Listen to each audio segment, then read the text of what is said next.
We, the jury, in the above entitled matter as to count 1, unintentional second-degree murder while committing a felony, find the defendant guilty.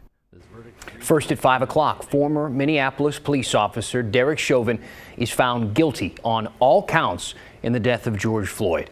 After 45 witnesses, 3 weeks of testimony, and an entire day of closing arguments, jurors deliberated for less than 12 hours before reaching a verdict. The jury found Chauvin guilty of second-degree unintentional murder, guilty of third-degree murder, and guilty of second-degree manslaughter. A sentencing hearing hasn't been scheduled yet.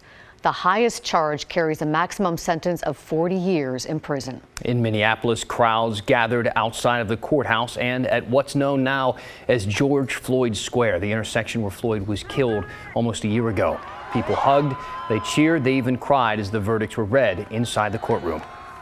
During the past year, we've relied on community conversations to give us some perspective. We want to bring in Dr. Shirley Jackson now. She's a professor in the sociology department at PSU with a focus on Black studies. Thank you for joining us, Dr. Jackson. Thank you for having me. What were you feeling as you anticipated this verdict? You heard it was coming down today, and what was your reaction when you heard the guilty verdict on all 3 charges? It was a moment of holding your breath and just wondering, wow, is this going to be the time when there is actually justice?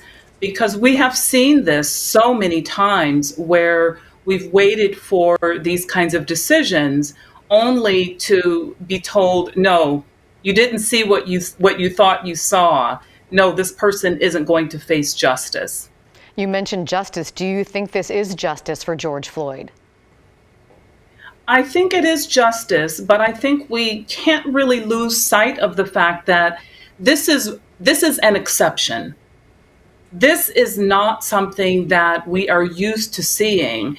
So we can't really lose sight of the fact that this is hopefully a sign of some change that may occur, but we can't really be complacent in fighting for those things that recognize justice needs to be applied to those of us who look a certain way.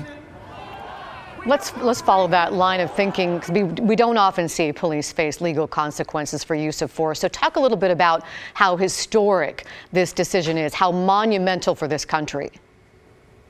It's extremely monumental for just the very reason that you said. This is so rare. We've had so many killings of civilians, Black men and women in particular. And it is just so rare to actually have this moment where the victim has won, so to speak. But it speaks volumes to those individuals who were really dedicated to making sure that this case did not lose momentum, that there were people who were sitting there in the witness stand. And there were also people who were making sure that this case was prosecuted and properly prosecuted. And Dr. Jackson, what do you hope we learn about this as a society? Where do we go from here? When we hear the phrase Black Lives Matter, it's actually really a disgrace that this is what it takes for people to realize that it's an anomaly when a Black person who has been killed can get justice. This is not common. As much as we'd like to think that there is this equality in this country, I think what this event, what this decision today has told us is that, yes, Black lives do matter. We know that they always have, but that doesn't necessarily mean that Black people have been treated as though their lives matter. Dr. Jackson, thank you for joining us. We appreciate hearing your voice. Thank you. Portland is preparing for demonstrations tonight, hoping the verdict will keep things peaceful. But last night it was not peaceful. More graffiti and broken glass. We have Tim Gordon live in North Portland where it happened. And Tim, you're at the Boys and Girls Club. Yeah, Dan, even this fine institution was not immune to what happened last night. You can see across the street the plywood there in the front. They've decorated it up nicely now. More on that in a moment. But first, as we look to tonight, the mayor has declared a state of emergency and even has the National Guard on standby to hopefully prevent more of this. Today along Martin Luther King Jr. Boulevard, the cleanup and repair is on again. Monday night, rioters damaged fast food restaurants, banks, even the Blazers Boys and Girls Club. 5 windows were broken out at the nonprofit. The doors damaged too. We're saddened and frustrated by the fact that our building was vandalized. And so it's upsetting and it's unsettling as well, knowing that our club programming has been impacted because of a senseless act of vandalism. Today, the club could not help the children and families it serves in North Portland.